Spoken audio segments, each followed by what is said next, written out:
बिस्मिल्लाहिर्रहमानिर्रहीम। प्यारे स्टूडेंट्स, आज एक नई मालूमाती वीडियो लेकर आपकी खिदमत में हाजिर है। कि लफ्ज़ अहल व अयाल के साथ इस्तेमाल होने वाला दुरुस्त लफ्ज़।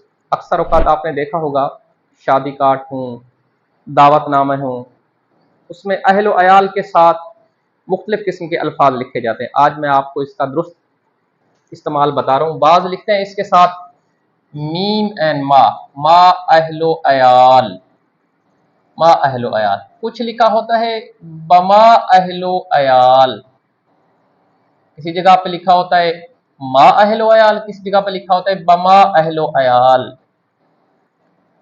आज हाँ, किस जगह पे ऐसे भी लिखते हैं बे मीम एंड मा, बमा अहलो अयाल।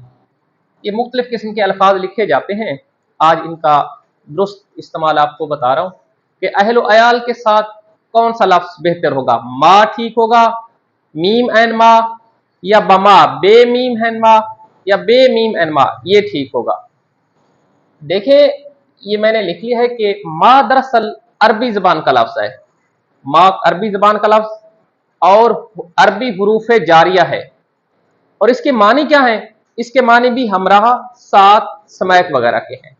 मा अरबी ज़बान का लफ्ज़ है और अरबी हुरूफ जारिया है। इसके मानी होते हमराह, साथ, समायत वगैरह के। जबकि बे के नीचे जेर है।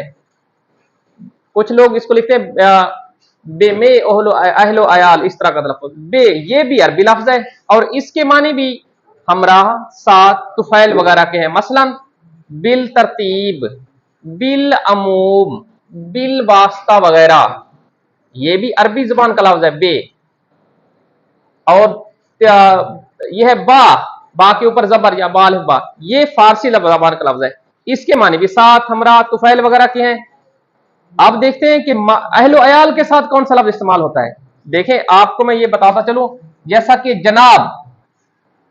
जनाब और साहिब में फर्क। इसका मानी भी होता है दोस्त, जनाब साहिब का मानी भी दोस्त, रफीक, ये कलमा ताज़ीम है। जबकि जनाब भी दोस्त, रफीक वगैरह ये भी कलमा ताज़ीम है। दो कलमा ताज़ीम एक ही जगह पे इकट्ठे नहीं हो सकते। दो कलमा ताज़ीम एक जगह पे इकट्ठे नहीं हो सकते, दोनों के सेम मानी है। इस सूरत में जो बे के नीचे जेर है, बे ये भी अरबी ज़बान का लफ्ज़ है और इसका मानी भी साथ है, जबकि मा का मानी भी साथ है। लिहाजा इस तरह हम नहीं लिख सकते। बेमा हम नहीं लिख सकते। बे का भी अरबी ज़बान का लफ्ज़, मा भी अरबी ज़बान का लफ्ज़, दोनों के मानी सेम। लिहाजा बेमा अहलो अयाल हम नहीं लिख सकते। अब हम लिख क्या सकते हैं? हम लिख सकते हैं मा अहलो अयाल के साथ। मा अरबी ज़बान का लफ्ज़ है, जबकि हाँ दूसरी बात बा ये फारसी ज़बान का लफ्ज़ है। बा फारसी ज़बान का लफ्ज़, तो मा है अरबी ज़बान का लफ्ज़। मा अरबी ज़बान का लफ्ज़ है, बा फारसी ज़बान का लफ्ज़ है। दो मुख्तलिफ किस्म की ज़बानों का इम्तिजाज दुरुस्त नहीं होता। आमतौर पर एक ही किस्म की ज़बान एक ही ज़बान के अल्फाज होते हैं। मा जो है ये अरबी का लफ्ज़, बा फारसी ज़बान का लफ्ज़ है। लिहाजा बमा ये तो हम लिख नहीं सकते। क्यों? बा फारसी का है, मा अरबी ज़बान का लफ्ज़ है, इसलिए इसके हालांकि इसके मानी सेम है।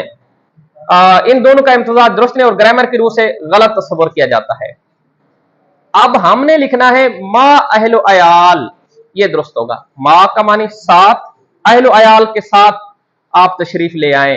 मा अहलो अयाल ठीक होगा, बमा भी गलत होगा, बेमे भी गलत होगा। ये मैं आपको बताता चलूं, सिर्फ अहलो अयाल के साथ मा लिखना दुरुस्त है।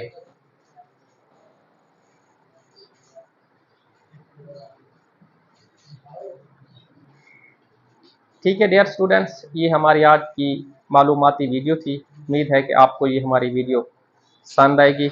इसके साथ अल्लाह हाफिज़।